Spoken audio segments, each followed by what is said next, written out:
Hello friends, super magic રસોઈમાં મિત્રો હું આપનું સ્વાગત કરું છું।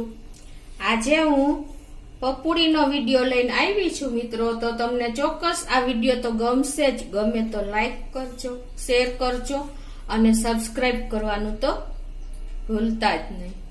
મિત્રો, આપણી પપુડી એકદમ હેલ્ધી છે। એના ઇન્ગ્રેડિયન્ટ પણ તમને હેલ્ધી જ બતાવી દઉં।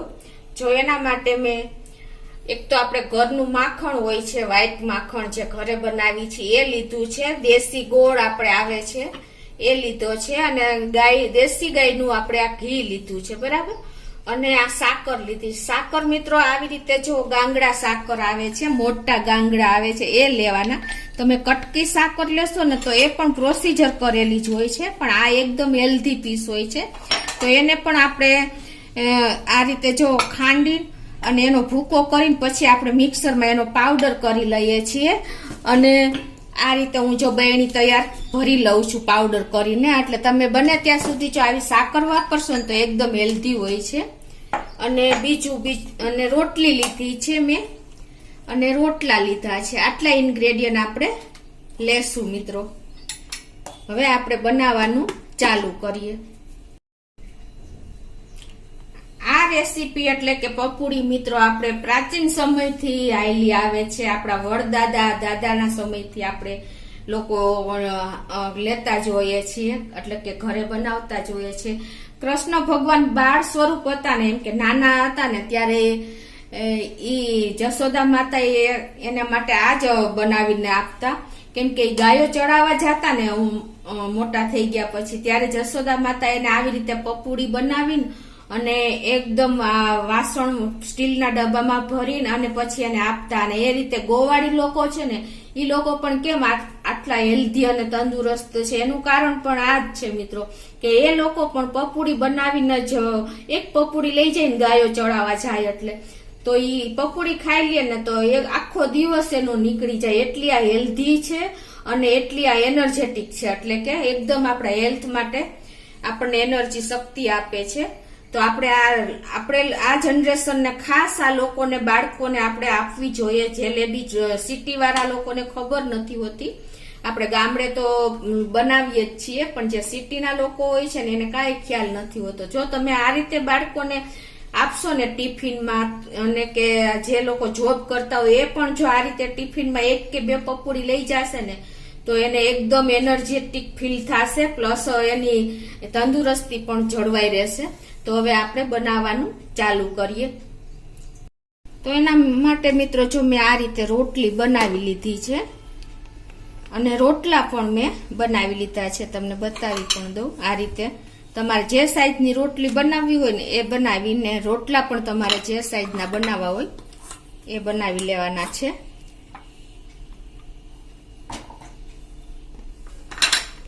તો પેલા જો હું તમને ઘઉંની રોટલી અમે બનાવી છે, તો એને તમને હું બતાવું કઈ રીતે આપણે બનાવતા, અને હજી બનાવીએ જ છીએ આપણે લોકો તો, પણ જે લોકોને ખ્યાલ નથી ને એના માટે હું આ વિડીયો લઈને આવી છું મિત્રો। તો એમાં તમારે જો પેલા આપણે ઘીમાં આ રીતે બનાવીએ। આ રીતે તમારે આખી રોટલીમાં ઘી લગાવી દેવાનું।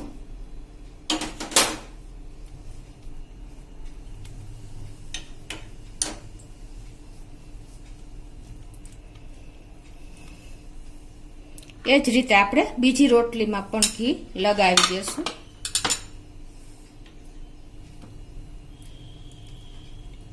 આમ એકદમ સરસ તમારે ગાયનું ઘી તો હેલ્ધી જ હોય છે, તો તમારે જો આ રીતે પરફેક્ટ રોટલીમાં લગાવી દેવાનું। પછી શું કરવાનું, પછી તમારે આ રીતે ગોળ નાખી દેવાનું।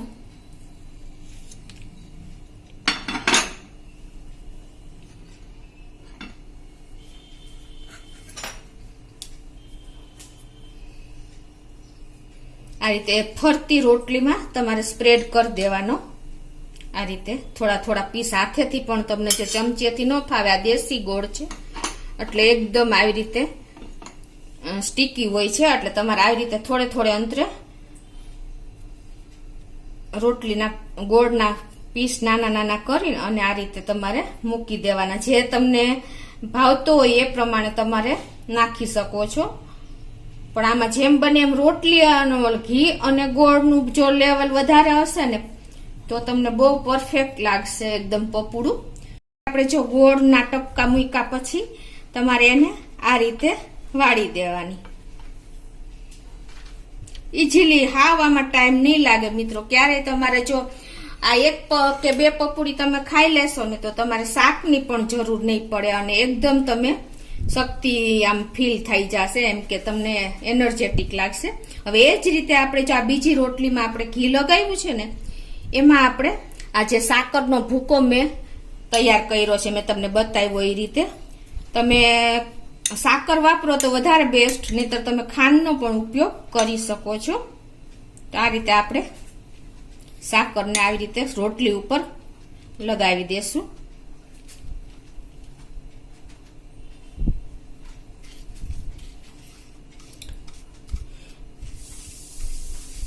આ રોટલીનું પપુડી તમને ટેસ્ટમાં તો બેસ્ટ જ લાગશે અને તમને બહુ સરસ મજા આવે ને એવી સરસ તૈયાર થાય છે, કેમ કે થીણું ઘી છે આપણે ગાયનું અને સાકર, બધા ઇન્ગ્રેડિયન્ટ આપણે હેલ્ધી જ વાપરા છે. એને પણ આવી રીતે આપણે રોલ કરી લેશું રોટલીનો.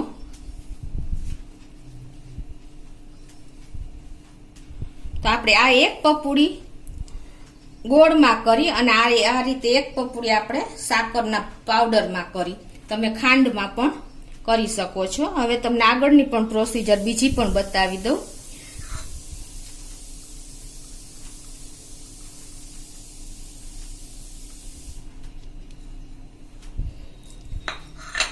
એ જ રીતે મિત્રો તમે પાછી એક રોટલી આવી રીતે લઈને અને એમાં તમારે જો તમને ઘી એમ લાગે કે મેલ્ટેડ થઈ જશે અને આમ એનાથી ને પણ આપણે ઘરનું માખણ હોય છે ને એનો ટેસ્ટ તો બહુ સરસ આવે છે, એ પણ હું તમને બતાવી દઉં.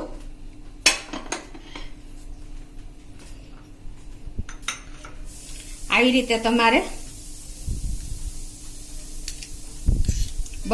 ઘી આપણે ઘરનું માખણ જે હોય છે ને એ જ તમારે આ રીતે વચ્ચે ગોઠવી દેવાનું રોટલીમાં.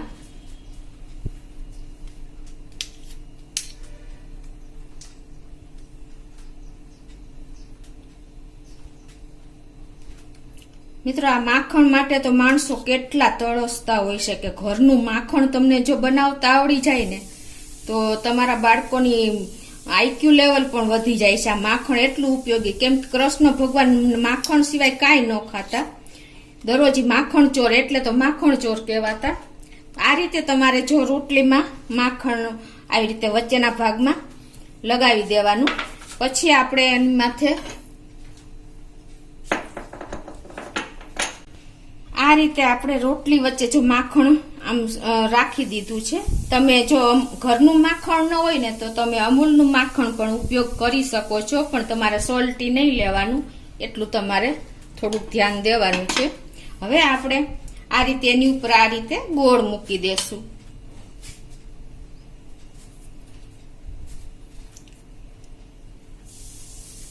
દેશી ગોળ છે એટલે આપણે જલ્દી આમ ચીકાશ હોય એટલે આમ સ્પ્રેડ ન થાય, તો આ રીતે તમારે ડોટ્સ મૂકી દેવાના.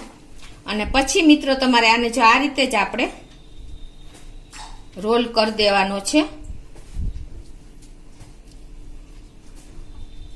ને મિત્રો. આપણી પપુડી એકદમ સરસ, જોતા જ આપણને મોઢામાં પાણી આવી જાય એવી આપણી પપુડી તૈયાર થઈ છે. તો એને પણ આપણે આ પ્લેટમાં મૂકી દઈએ. એ જ રીતે આપણે જે ઘઉંની રોટલી આપણે કર્યું ને એ જ રીતે તમને બાજરાના રોટલામાં તો બહુ સરસ લાગે છે મિત્રો. તમારે જો સાંજનો રોટલો હોય ને તો પણ બહુ સરસ થાય છે. તો એમાં આપણે આ રીતે આપણે જે માખણ હોય છે ઘરનું કે અમૂલનું, તમને જે અનુકૂળ હોય એ તમારે આ રીતે એકદમ સરસ લેયર કરી દેવાનું.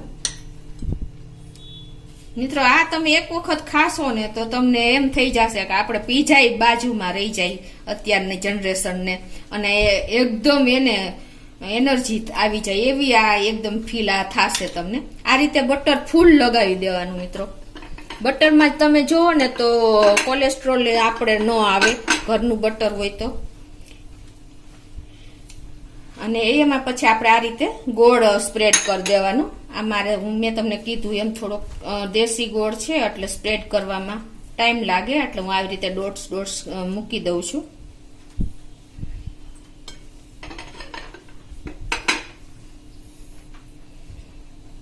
આવી રીતે તમારી અનુકૂળતા પ્રમાણે તમને જે રીતે ગોળ ભાવતો હોય એટલો તમારે ક્વોન્ટિટીમાં નાખીને આ રીતે મિત્રો તમને જોતા ખ્યાલ આવી જતો હશે કે આપણો આ દેશી પીઝા જ કહેવાય. જો તમે બાળકોને આ ખોટા અત્યારના મેંદાના લોટના પીઝા ખવડાવો એને બદલે તમે જો આ રીતે આપશો ને, એક વખત નાના હોય ને ત્યારથી તમારે બાળકોને ટેવ પાડી દેવાની. અને પછી તમારે જો આ રીતે આ કર્યા પછી તમારે આને આવી રીતે બેવડો વાર દેવાનો. એટલે તમે ટિફિન બોક્સમાં બાળકોને કે જેન્ટ્સ લોકોને ઓફિસે જતા હોય ને એને તમે આ રીતે પણ આપી શકો છો. અને પછી તમારે જો આ રીતે લેન્થમાં વધારે લાગે ને તો તમારે વચ્ચેથી આ રીતે પીસ કરી દેવાના. અને નાના નાના બાઇટ્સ કરો ને તો પણ ચાલે. આ રીતે તમે બાઇટ્સ કરીને પણ મૂકી શકો છો, પણ આ થોડુંક ઈઝી પડશે. તમને ખ્યાલ આવી ગયો મિત્રો? આપણે આને ટિફિન બોક્સમાં અને ડબ્બામાં કેમ ભરવાના એ પણ તમને સર્વ કરીને બતાવી દઉં. તો એમાં જો આપણે બાળકોના લંચ બોક્સમાં ભરવું હોય ને તો આ રીતે તમે આ બાજરાના પીસને આ રીતે તમારે સેટ કરીને ભરી દેવાના. અને તમારે એ જ રીતે તમારે પપુડી ભરવી હોય તો પણ તમે એ જ રીતે જો આ રીતે ડબ્બામાં પપુડી સેટ કરી દેવાની.